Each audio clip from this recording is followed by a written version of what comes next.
வணக்கம் நண்பர்களே, என் பெயர் ஜெய். எனக்கு நடந்த ஒரு உண்மை சம்பவத்தை உங்களுடன் பகிர்ந்து கொள்ள ஆசைப்படுகிறேன். இது நடந்து 2 வருடங்கள் ஆகிறது. நான் பார்ப்பதற்கு நடுத்தர உயரம், தினமும் உடற்பயிற்சி செய்வது வழக்கம்.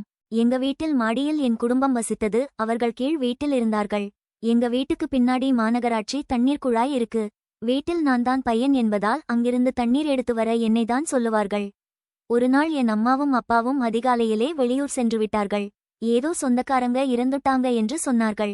அவர்கள் வெளியூர் செல்வதால் அவர்கள் வருவதற்கு கண்டிப்பாக நேரமாகும் என்று நான் நன்றாக தூங்கிவிட்டேன்.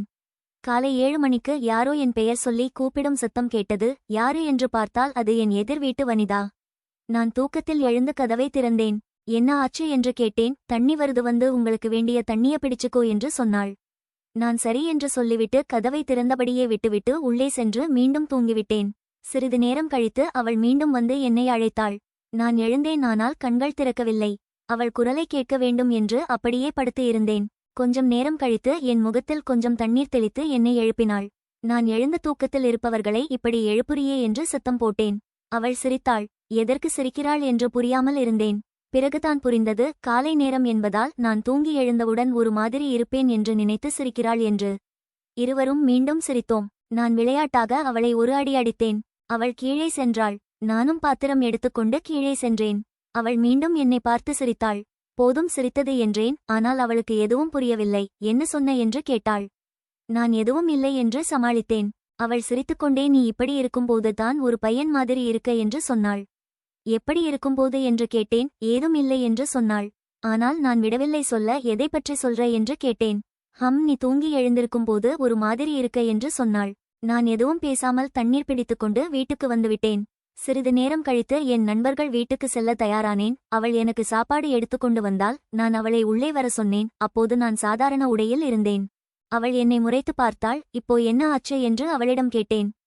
உன் உடல்நலம் நன்றாக இருக்கு, நல்லா பராமரிக்கிற என்று சொன்னாள். நீயும் தான் நல்லா இருக்க என்று சொல்ல அவள் சிரித்தாள். பிறகு அங்கிருந்து கிளம்பும்போது போகாதே, நான் சாப்பிடும் வரை இரு என்றேன். சரி என்று சொல்லி என் வீட்டில் காத்திருந்தாள். நான் அதற்குள் சாப்பிட்டுவிட்டு நண்பர்கள் வீட்டுக்கு கிளம்ப ஆயத்தமானேன். பின் அவளை சாப்பிட சொல்லி கொஞ்சம் தோசை அவளுக்கு கொடுத்தேன். எனக்கு அப்போது ஒரு மாதிரி இருந்தது. எனக்கு அது பிடித்திருக்க மறுபடியும் அவளுக்கு சில முறை சாப்பாடு கொடுத்தேன். பின் இப்போ எங்கே கிளம்பி போற என்று கேட்டாள். என் நண்பர்கள் வீட்டுக்கு போறேன் என்று சொன்னேன். அவள் அதை கேட்டு முகத்தை சோகமாக வைத்துக்கொண்டாள். என்ன ஆச்சு என்று கேட்டேன். என் அம்மா பாட்டி வீட்டுக்கு போறாங்க, சாயந்திரம்தான் வருவாங்க, அதுவரை வீட்டில் தனியாக இருப்பேன், போரடிக்கும் என்றாள். எனக்கு உள்ளுக்குள் ஒரு சந்தோஷம். சரி, நான் உனக்கு கம்பெனி கொடுக்கிறேன் என்று சொன்னேன். அவளுக்கு சந்தோஷம். நான் பொதுவாக படங்கள் பார்ப்பேன். சரி என்று அவளுக்காக காத்திருந்தேன். அவள் 11 மணிக்கு வந்தால் என் பக்கத்தில் வந்து அமர இருவரும் படம் பார்த்து கொண்டே இருந்தோம். அப்போது ஒரு படத்தி போக்கொண்டே இருந்தது. ஆர்வமாக இருவரும் பார்த்து கொண்டே இருந்தோம். எங்க இருவர் முகமும் சந்தித்தன. இருவர் கண்களும் ஒருவரை ஒருவர் பார்த்தன. அது போதுமே எங்க உறவை இன்னும் நெருக்கமாக்க. ஒரு 5 நிமிடத்திற்கு இருவரும் பேசிக்கொண்டோம்.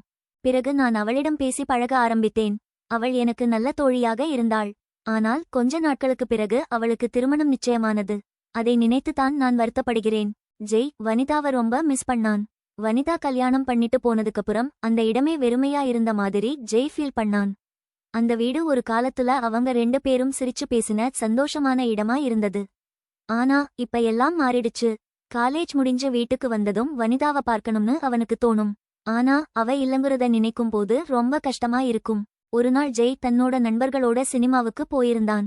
அங்க ஸ்வேதான்னு ஒரு பொண்ணு அவனுக்கு அறிமுகமானா. ஸ்வேதா அவன மாதிரியே காலேஜ்ல படிச்சுட்டு இருந்தா. அமைதியான பொண்ணு. முதல் பார்வையிலேயே ஜெய்க்கு அவள பிடிச்சிருந்தது. ஸ்வேதாவும் ஜெய்ய நல்லா கவனிச்சா. 2 பேரும் நிறைய நேரம் பேசிக்கிட்டாங்க. அவங்க 2 பேருக்கும் நிறைய விஷயங்கள்ல ஒரே மாதிரி கருத்துகள் இருந்தது. ஜெய ரொம்ப சந்தோஷப்படுத்தியது. ஸ்வேதா மேல ஜெய்க்கு ஒரு ஈர்ப்பு வந்தது.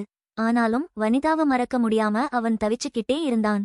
ஸ்வேதாவோட நட்பு அவனுக்கு ஆறுதலா இருந்தது. ஆனா வனிதாவோட இடத்தை யாராலையும் நிரப்ப முடியாதுன்னு அவன் நம்பினான். ஒரு நாள் ஜெய் வனிதாவை பார்க்க அவ வீட்டுக்கு போயிருந்தான். வனிதா ஜெய் வரதுக்காக காத்துட்டு இருந்தா. அவளை பார்த்ததும் ஜெய் ரொம்ப சந்தோஷப்பட்டான். வனிதா அவ கல்யாண வாழ்க்கை பத்தி நிறைய விஷயங்கள பகிர்ந்துகிட்டா. அவளோட கணவர் அவளை நல்லா பாத்துக்கிறதா சொன்னா. அத கேட்டதும் ஜெய் மனசுல இருந்த பாரம் குறைஞ்சது. நீ ஸ்வேதாவை காதலிக்கிறியா? வனிதா கேட்டா. ஜெய்க்கு என்ன பதில் சொல்றதுன்னு தெரியல. தயங்கி எனக்கு தெரியல வனிதா. ஆனா ஸ்வேதா எனக்கு ரொம்ப நல்ல தோழியா இருக்கான்னு சொன்னான். அவ உனக்கு சந்தோஷமா இருந்தா அதுவே போதும் ஜெய். நீ அவள காதலிக்கிறியா இல்லையாங்கிறது முக்கியமில்லன்னு வனிதா சொன்னா. வனிதாவோட வார்த்தைகள் ஜெய்க்கு ஒரு தெளிவ கொடுத்தது. ஸ்வேதா மேல இருக்கிற ஈர்ப்ப அவன் புரிஞ்சுக்கிட்டான்.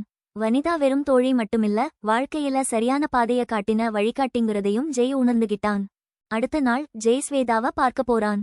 தன்னோட மனசுல இருக்கிற எல்லாத்தையும் அவகிட்ட சொல்லணும்னு முடிவு பண்ணிக்கிட்டு. ஜெய்க்கும் ஸ்வேதாவுக்கும் கல்யாணம் நடந்துச்சு. அவங்க வாழ்க்கை சந்தோஷமா போச்சு. வனிதா அவங்களோட வாழ்க்கையில ஒரு முக்கியமான நபரா இருந்தா. அவங்க 3 பேரும் நல்ல நண்பர்களா இருந்தாங்க. ஜெய் வனிதா கிட்ட கத்துக்கிட்ட நல்ல விஷயங்கள ஸ்வேதாவுக்கும் சொல்லிக் கொடுத்தான். வருஷங்கள் ஓடின. ஜெயும் ஸ்வேதாவும் ஒரு அழகான குடும்பமா வாழ்ந்துட்டு இருந்தாங்க. வனிதாவுக்கு குழந்தைங்க பிறந்துச்சு. ஜெயும் ஸ்வேதாவும் அவங்க குழந்தைகள பார்க்க போவாங்க.